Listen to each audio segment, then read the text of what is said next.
Assalamualaikum warahmatullahi wabarakatuh. Oke teman-teman, ketemu lagi dengan saya Lukman Arif di channel Lukman Kicau. Oke teman-teman, gimana kabarnya teman-teman semua hari ini?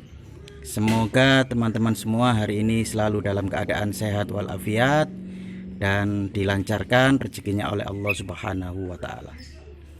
Oke teman-teman, kita kembali ke pembahasan seperti biasa tentang burung terujukan.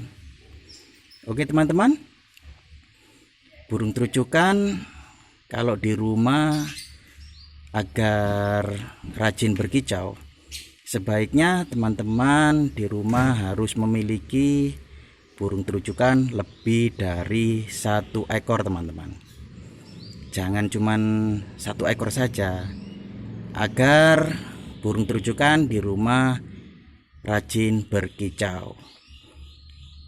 Untuk penjemuran nggak apa-apa, diperlihatkan gini nggak apa-apa. Tapi kalau sudah dijemur, sebaiknya dipisah teman-teman.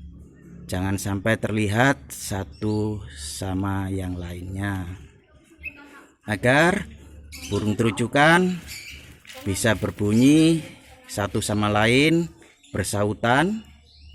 Yang satu ditaruh di samping, yang satu ditaruh di belakang boleh, di depan rumah boleh, asalkan jangan sampai terlihat teman-teman. Oke teman-teman, kalau burung terujukan saling terdengar suara satu sama lain, pasti akan rajin berbunyi teman-teman. Saling bersautan antara terujukan yang satu dengan terujukan yang lainnya.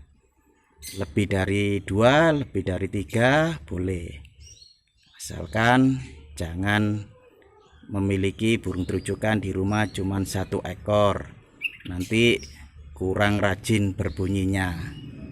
Oke teman-teman, sampai di sini dulu, kita ketemu lagi lain waktu. Terima kasih, mudah-mudahan bermanfaat, semoga sukses selalu ya teman-teman. Assalamualaikum warahmatullahi wabarakatuh.